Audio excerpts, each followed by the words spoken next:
And I believe this is going to be one of those sessions which really will stretch your mind. And after this, you will never be the same again. 84% of salary negotiations always result to a higher pay. Most people will make the decision based on the salary. And there's nothing wrong with that. But at the end of the day, 100% sure, I can tell you, no experience is wasted. You attending that interview and feeling as if it was a waste of time, it wasn't a waste of time. You must have learned something. Most jobs are advertised based on the technical skills. We want an engineer, we want an accountant, we want a teacher, we want a business manager, we want a project manager. That is the hard technical skills that we advertise. But when it comes to recruiting, we will be asking, does this person have the right soft skills, people skills, communication skills, presentation skills? Because that is what sets you apart from every other person who is qualified with the right technical skills. Because I can tell you, everyone who is invited for the interview has proven on paper that they have the technical skills for that specific role. Ladies and gentlemen, welcome to yet another session where we will be discussing what HR won't tell you about earning more money. And I'm going to break that down for you in a way that is simple and easy for you to understand. What we are going to cover today, three main things. The first one is, how do you stay competitive in the job market and earn more? The second thing, I'm going to share with you how to negotiate for a good salary like a pro. What do you need? What are some of the things that you need to say? What do you need to research and know about before getting into that negotiating table? And towards the end, I will have a Q&A session, and I would want to ask you to stay long enough until the Q&A session, because what I have seen from experience is that someone can ask a question that you hadn't thought about, and the moment you hear that question, then you'll be like, oh, okay, I think this is something important I should also listen to. So please don't be in a hurry to leave once we finish maybe the training. The Q&A session sometimes takes about 10, 15 minutes, but it is going to be worth your time. The mind, once stretched by a new idea, will never return to its original dimensions. That is Ralph Waldo Emerson. And I feel this is very true. The moment some of these things are exposed to you, once your mind starts thinking in this line, you get some of these ideas, for sure, your mind will never go back to its original dimension unless you decide to sit on the information that you have. And I believe this is going to be one of those sessions which really will stretch your mind. And after this, you will never be the same again. Your thinking will never go back to the way you used to think. It's going to be a game changer for you. For those of you who are seeing me for the very first time, my name is Daniel Mutuku. I'm the founder of Career Point Solutions. Our mission here at Career Point Solution is to make people employable and to increase their earning potential. And that is what informs everything that we do. That is why we have a live session like this, training you. And I'm sure by the end of this session, you will be more employable and you will have increased your earning potential. How do you stay competitive in this job market? Personal learning and development. You got it. You got it. By the way, how do you stay competitive? It is through personal learning and personal development. And I'll actually expound. And I think even the key word here is the word personal. What really will set you apart and for you to be very competitive in this job market is when you decide to pursue personal development, which I also refer to as continuous learning. I adopted a philosophy back in 2015 of no graduation day, that I will never stop learning. And that does not mean I need to go back to school, officially back to school. Yeah, I can see Anthony on the same, being the very best in whatever you do, improving yourself daily. Yes, improving yourself. You can also talk about upskilling, and we'll even get detailed in if you decide to upskill, which area do you decide to upskill in? For you to stay competitive, it is important for you to pursue continuous learning. And don't necessarily look at the money, because when you focus on you, then the money will follow. And This is what we call personal development. And in the space of personal development, the best definition I have been able to come up with is personal development is the deliberate and intentional investment of time and effort to acquire a new skill or to improve an existing skill that you have to help you succeed in your endeavor. Let me repeat that. It is the intentional and deliberate investment of time, money, and effort, either to acquire a new skill or to improve on an existing skill that you have to be able to be successful in your endeavor. And I can see all this made in Dogo got it, personal development. I can see upskilling is about getting a skill, improving on one, or actually acquiring a new skill. It's about saying, I am not yet there right now. How do I improve going on? Continuous improvement. And this is how it goes about. I want us to engage in a series here of questions to understand why is it that you should not necessarily go after the money? Ask yourself, we are trying to reverse engineer this. Why are we paid? When you get that job, why should they pay you? The basic reason why you receive a salary at the end of the month is because they are compensating you as an employee in exchange for the services that you have offered. Because you're a good accountant, you did the accounting things, they paid you. Because you're a good software engineer, you created some softwares or you coded or programmed something, they pay you. Because you're a teacher, you went and taught, they pay you. Because you are a communication specialist, you did digital marketing or you did whatever line of work you're in. So they say, that is something that was of value to us. So let us, in exchange, that value that you have given us, let us give you this money. So we're not just paid because we work, it's because we have been able to give some exchange of value. And so, how do we measure the value that you get paid for? Let me give you an example. If you have 100 shillings, in your pocket right now, you can use it and buy, I don't know, let's say a plate of chips in town here in Kenya. Maybe 100 bob. Yeah, will get you a plate of chips. And you eat and you are full. However, if you go to a 5-star hotel and you just need a meal to be full, you will not pay 100 shillings for it. You might pay a little bit more, 1,000 or even 3,000, or I don't know how much a meal at a 5-star hotel is. Both meals are serving the same purpose, but it is the value that you have attached to it that matters. Yeah, probably the environment that you're taking the fast food is not the same as a 5-star hotel. So it goes without saying that the more value you provide to the employer, then the more you should be paid. Because we have understood it is the value that we are giving that we, in exchange to that, we are being paid. So for you to be paid more, then you need to ask yourself, how can I be of more value? Because value is what the employer is looking for. And if that is so, we then need to ask ourselves, what makes us valuable? What makes us valuable? It is not about luck, it's about skills. And there are two types of skills that you need to be able to acquire. One is what I call technical skills, and technical skills are different based on which line of work you're in. As an accountant, there are different technical skills like bookkeeping, spreadsheets, and those stuff. If you're engineering, there are certain things that are unique for engineers.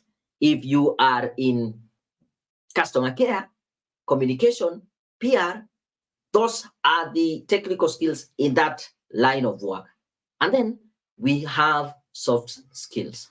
Soft skills, these are skills that cut across all profession. You might be a teacher, you might be an engineer, you might have these skills, leadership skills, organization skills, time management skills, I've said communication, leadership. There are several skills that are very important. From my experience, I can tell you this. Most jobs are advertised on technical skills, but an individual is hired based on soft skills. Let me repeat that. From what I've seen in recruitment and advertising, most jobs are advertised based on the technical skills. We want an engineer, we want an accountant, we want a teacher, we want a business manager, we want a project manager. That is the hard technical skills that we advertise. But when it comes to recruiting, we will be asking, does this person have the right soft skills, people skills, communication skills, presentation skills?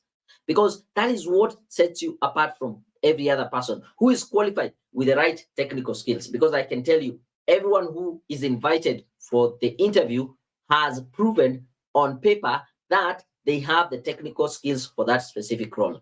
But what will set you apart is the soft skills. Got that?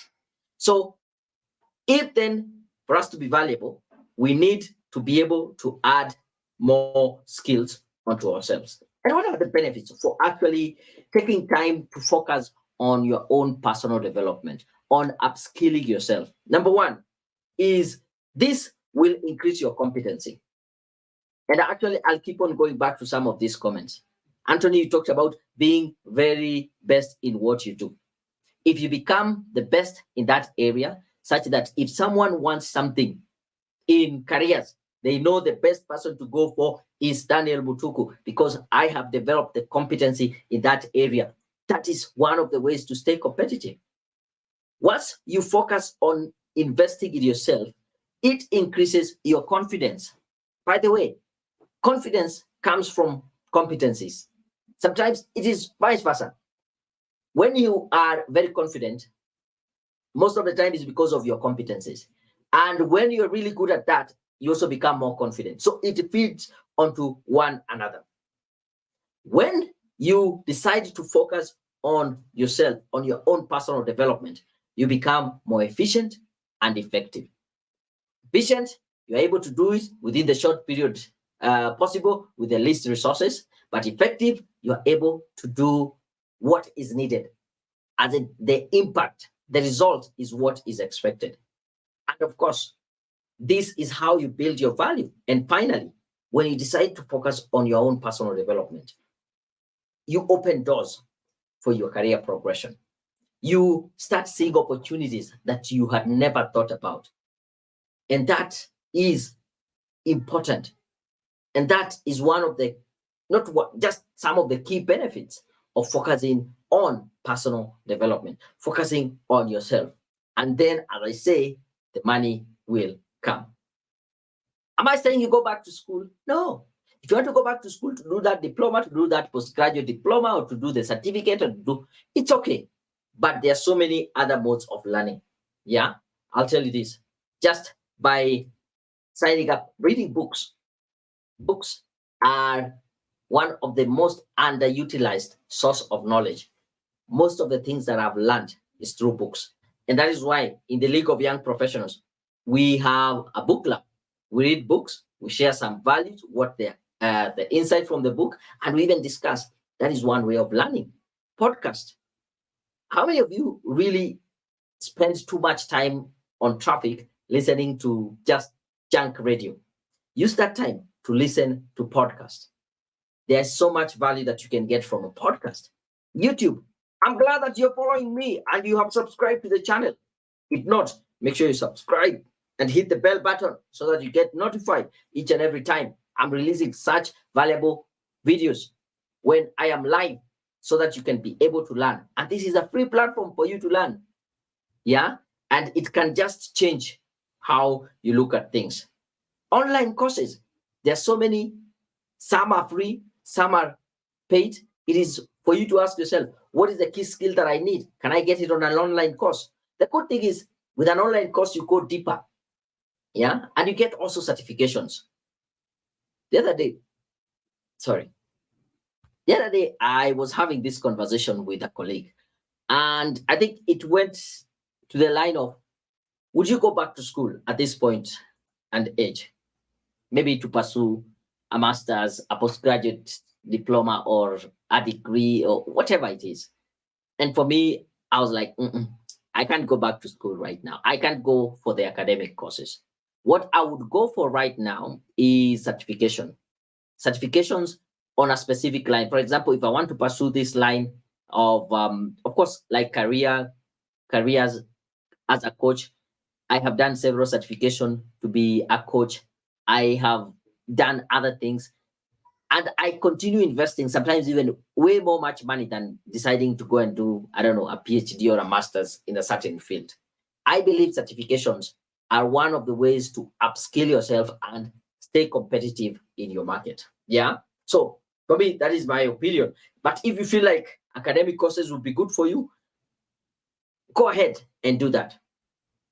So this is some learning I got, and it's called the E to E ratio.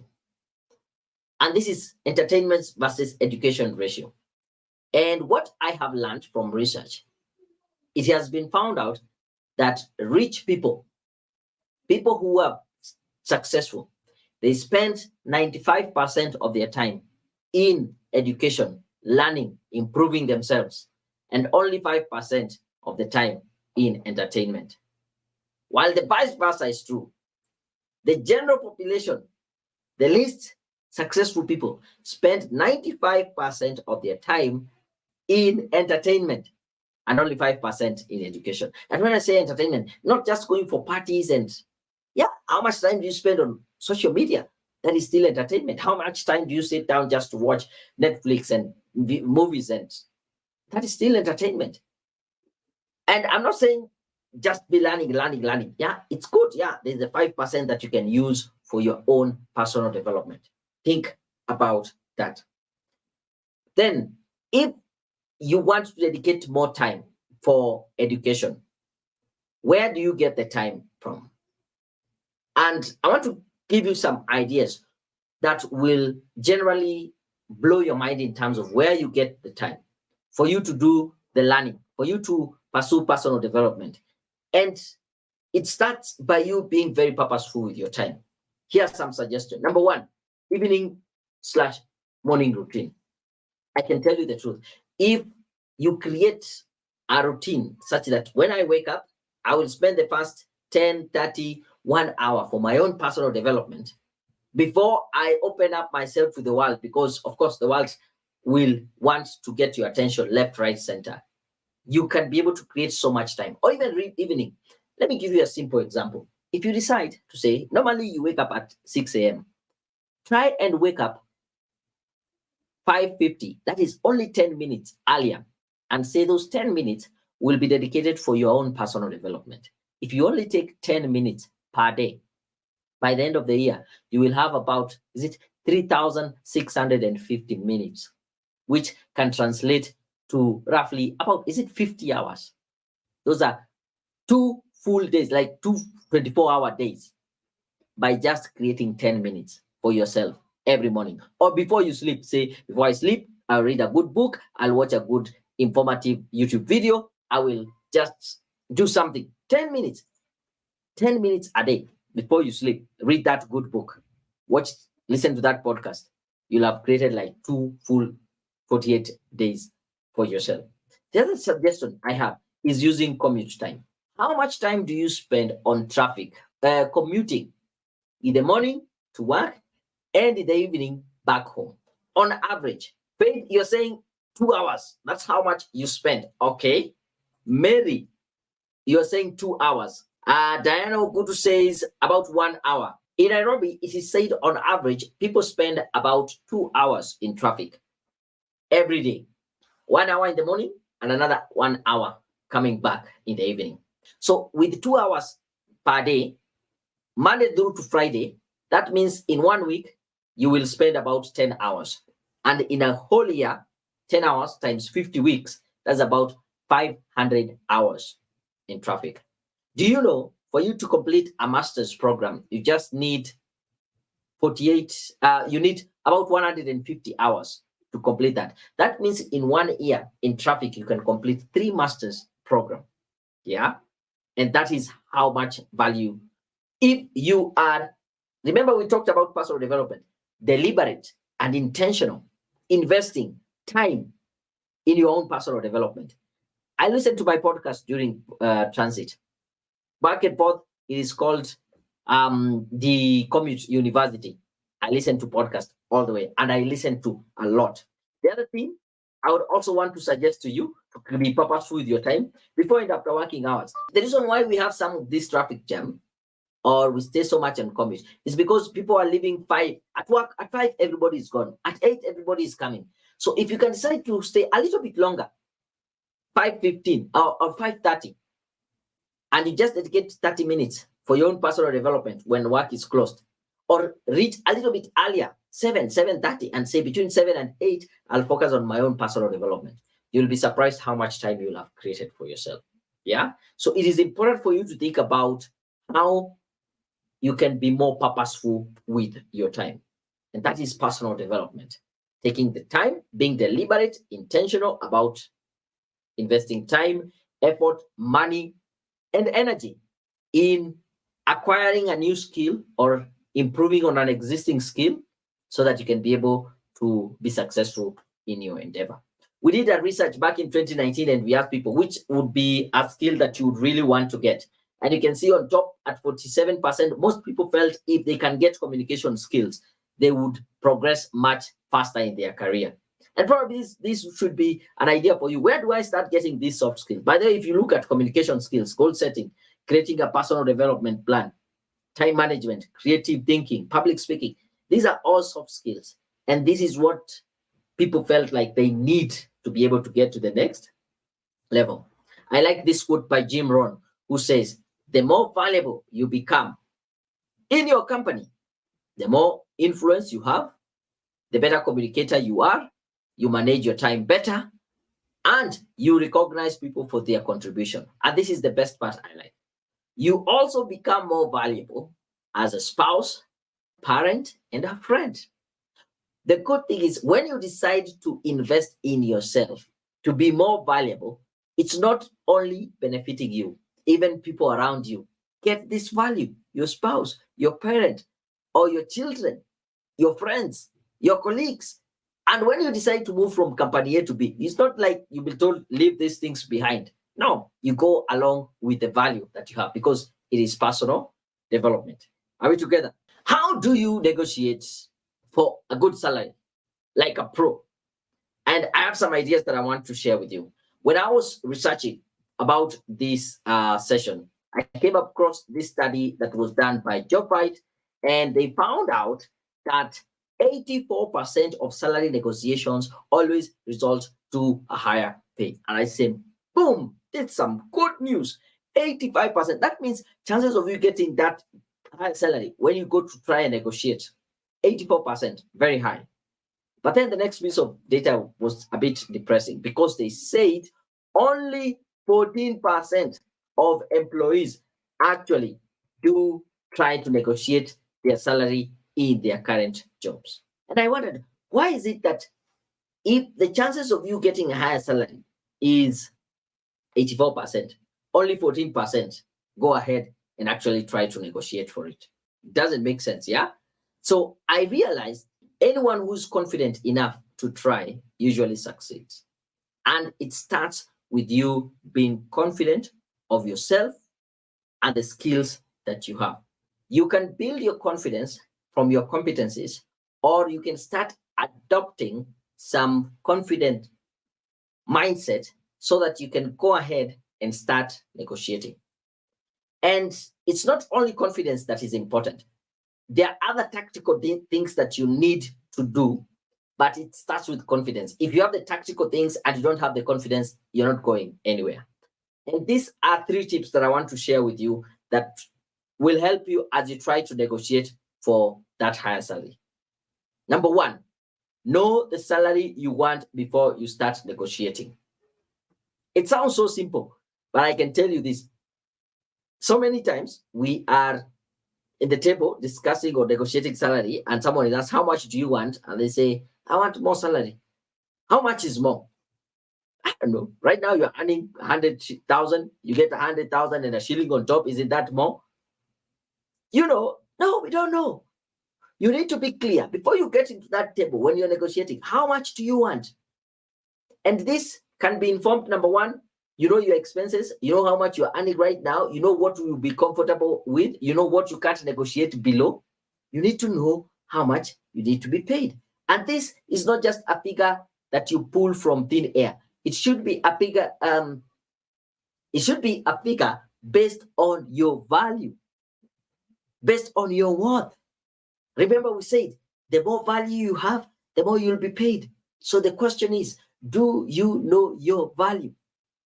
Do you know your worth? And once you know your value, once you know your worth, then the second tip would be make the company realize your value. Make them know. Don't assume they know.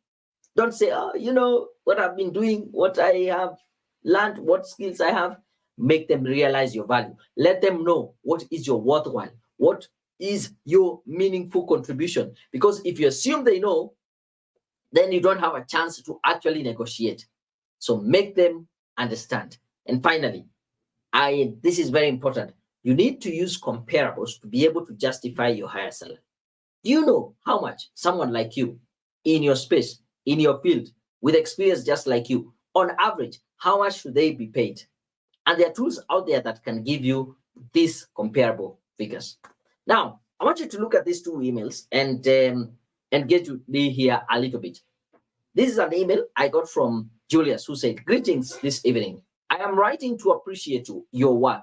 It is barely 2 months after I used your reviewed CV. I'm glad that I have landed 2 jobs. I have taken the one I prefer, and I am working towards completing my course M&E. Career Put Solutions, you are the best. Yours sincerely, Julius." M&E is a course we offer here. So this guy, barely 2 months, gets 2 job offers, and he has to pick one and let go the other. Keep that in mind, yeah? And I also want you to check this other one. This is Lawrence, who said, "I am happy to inform you that after you guys reviewed my resume, I received 3 different calls for interviews within a span of 24 hours.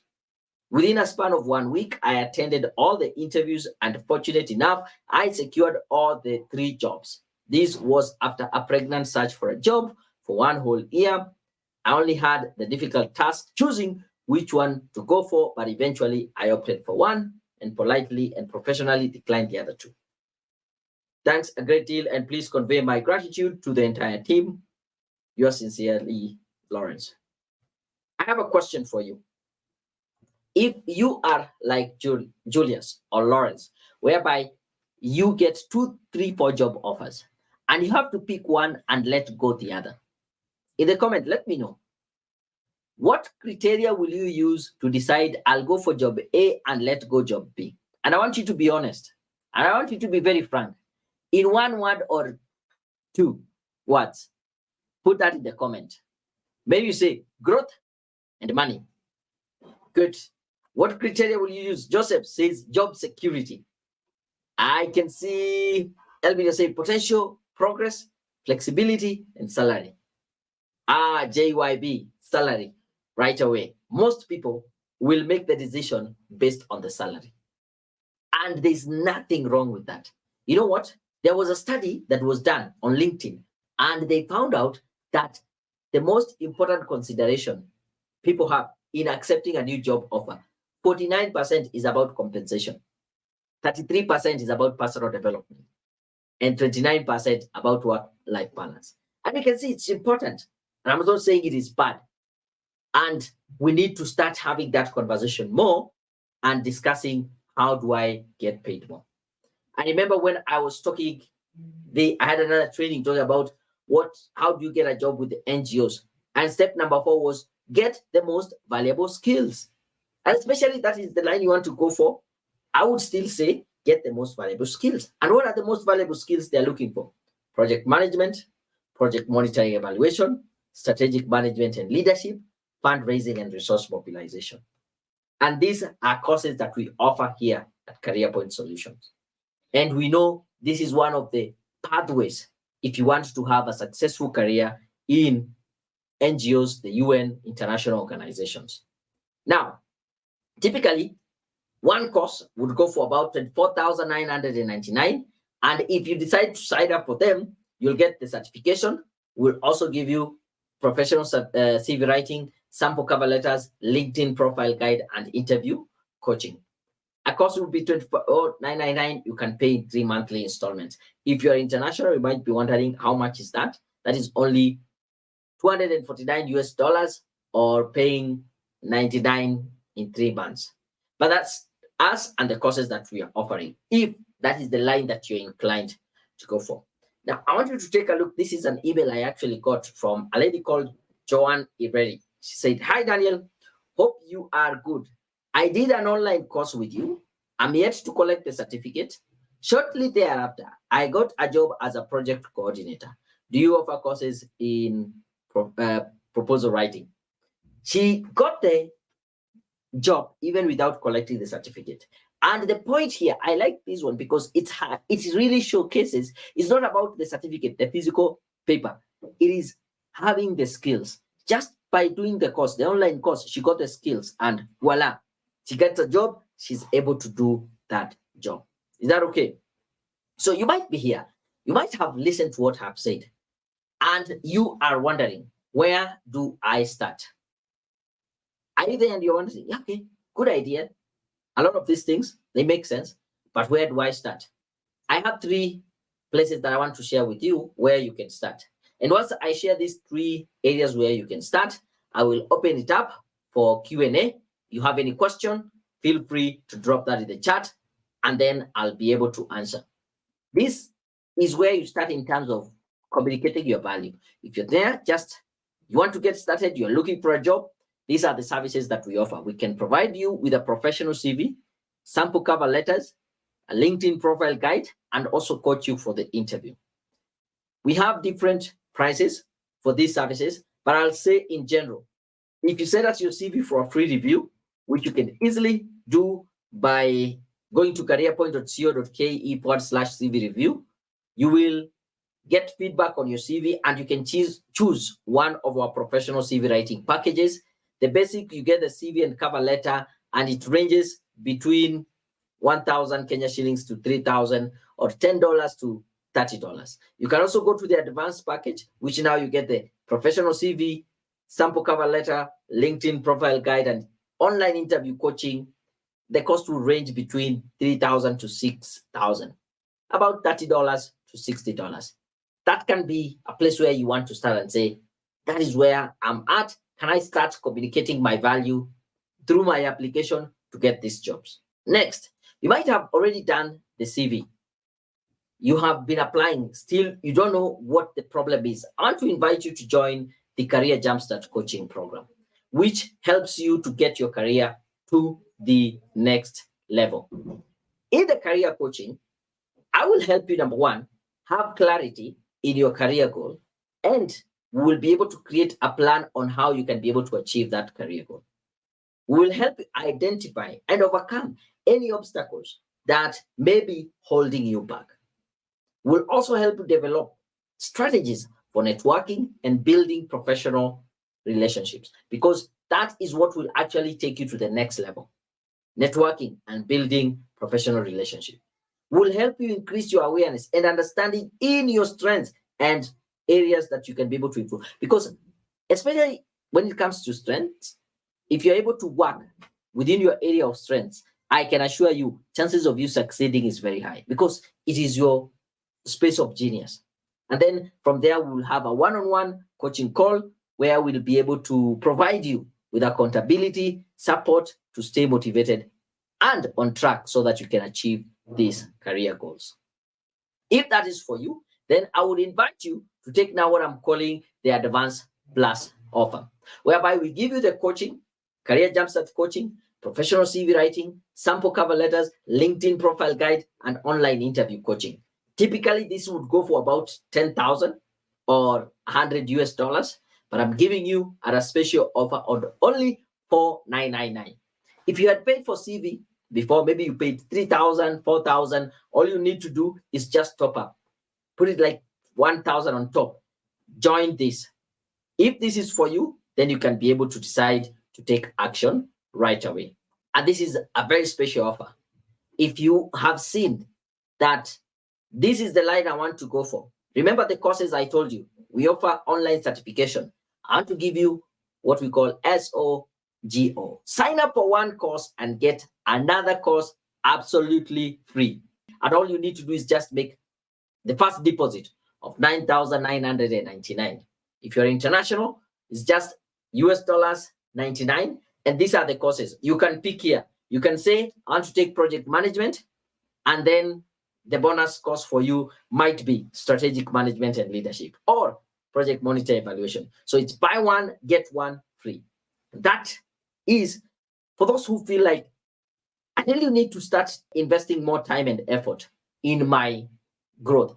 This is the area, especially if you want to go towards NGOs, international organizations, this might be where you want to start. But it is optional. You don't have to.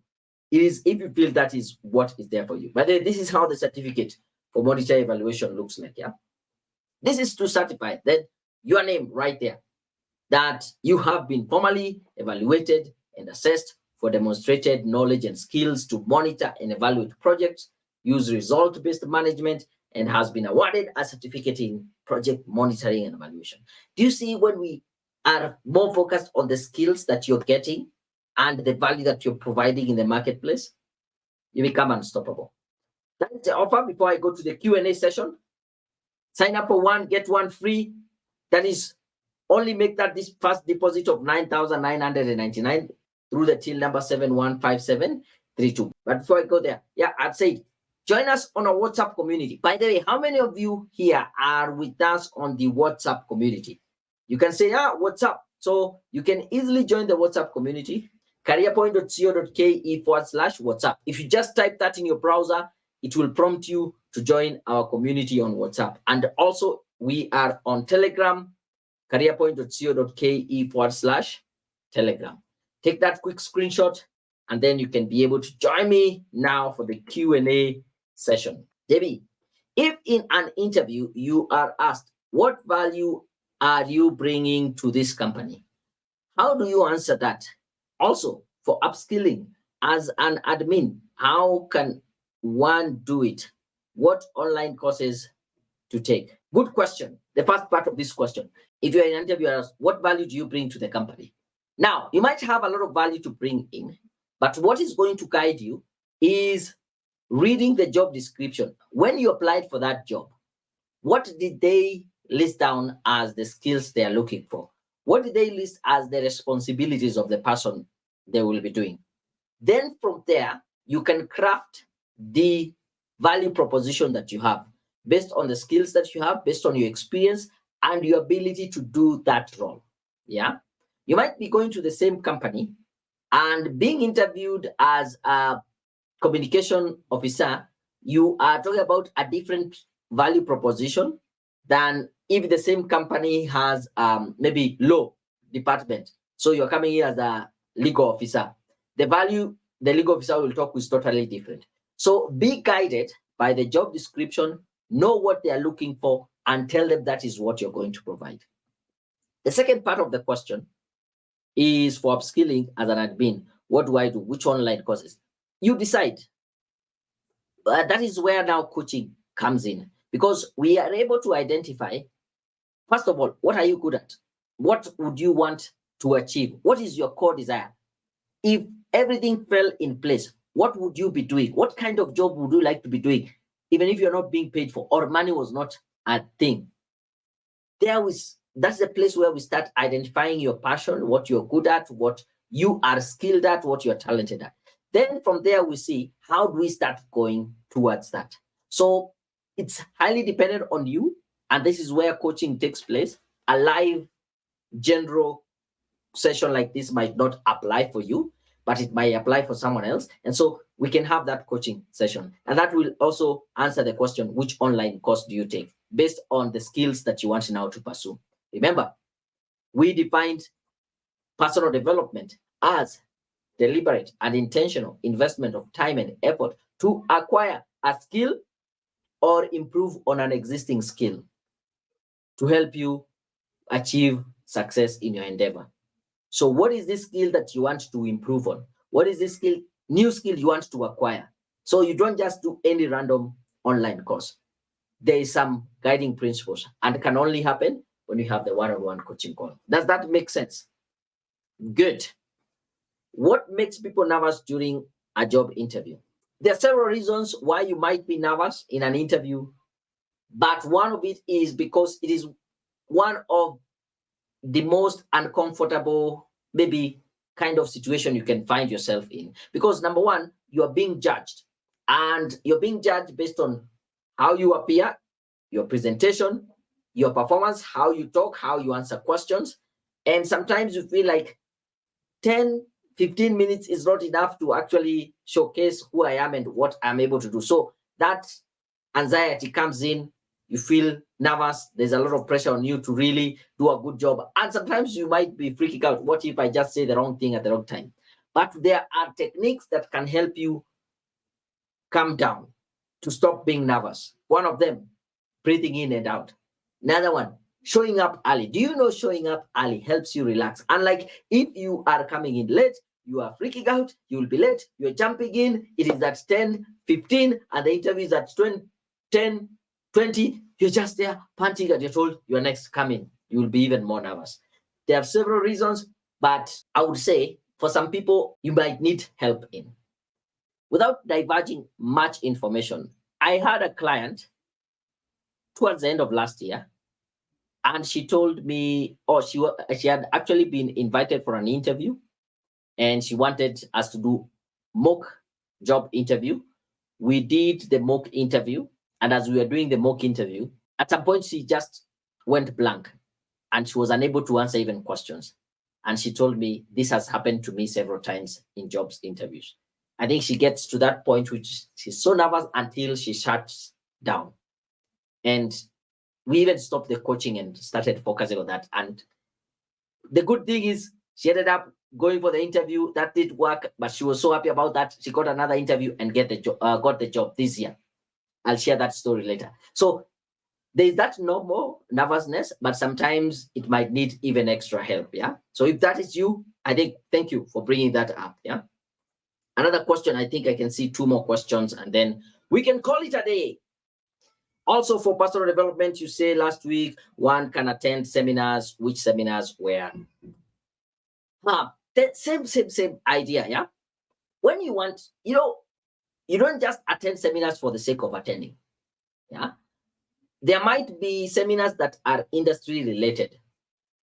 So I'm in this space of technology, of IT. So we might have tech related seminars and workshops that I need to attend. I'm in also the space of learning and development, HR, coaching. Those are the kind of seminars and workshops that I look for. I'm sure there's somewhere something going on about engineers or about which other architects or accountants, but I don't go there because I'm not an accountant, I'm not an architect. Yeah. JYP, I guess you will get more value if we have a coaching session or a one-on-one conversation. Yeah. Because the questions asking are very important, but they can't have just a straight question, as in an answer. It depends with you and your pursuit. What do you want? Where do you get these seminars? There's some that are online. You can check online. You can check websites where they put meetups. I can tell you, for example, last Saturday, I had gone for WordPress meetup. What is WordPress? It's an application that powers the internet or websites. But we run our website on WordPress. I'm a member of the community. I show up there because it is within my space. I don't know what maybe your space is or what you're interested in. This is a comment I've just seen on LinkedIn, posted in by Fred Shago. Some interviews are a formality as the job are given before the interviews. How can you tell and save your valuable time from attending? Good question. I have been employed 3 times, and all these are jobs that were advertised, and I went for the interviews and I got the job. I didn't know if the positions have been filled or not. But I want to ask you a question. How do you know the interview is just a formality? How do you know? And if most of them are a formality, do we then throw our hands and throw ourselves fate and say, this is the fate, I might never get a job, there's no need to apply because they already have someone for them, and there's no need for me to go for an interview because it's a formality, they already have a person. You will never know. So I'll tell you this: apply for as many jobs as possible and attend as many interviews as possible. Now, these interviews, quote unquote, which I believe there are very few that you'll be called that it's a formality, it is learning ground. Because I can tell you as a fact, if you're starting looking for a job today, you will be called for an interview and you'll not get the first job that you are interviewing for. But you might get the job, the second, the third, or the fourth. But you realize that the first one played a part in terms of building your confidence and understanding, getting yourself back to the game. How do you answer questions and dealing with that nervousness and all that? The second one, maybe will just kick you out of a technicality. But at the end of the day, 100% sure, I can tell you, no experience is wasted. You attending that interview and feeling as if it was a waste of time, it wasn't a waste of time. You must have learned something. And sometimes it's just how you change your framing. How do you frame that situation? Your mindset. If you say it was a waste of time, for sure it will have been a waste of time. But if you frame it and say, what can I learn from that experience? For sure you will get evidence of something that you have learned out of it. Got it? Yeah, I think at this point, this is where I give a bit of some tough love and tell you, please do not get into that game of saying it's a formality, I don't need to do. Do you resign to fate and say you will never apply for a job? You'll never go for an interview? No. Go for that interview. Be confident. If it doesn't work, reframe it. What did I learn from that experience? Hope that was helpful. Let me know what you have learned from this session. At least drop in a line or two of what your key takeaway has been from this session. And I am happy that you have attended. JB, you say, JYB, lesson learned, no experience is wasted. Good one, good one. Motivationality. When you are looking for an opportunity, every encounter is valuable time invested. Yeah, I think I should even, that is it. When you're looking for an opportunity, every encounter is a valuable time that you have invested. Ask yourself, what have you learned from it? I think I can close that high note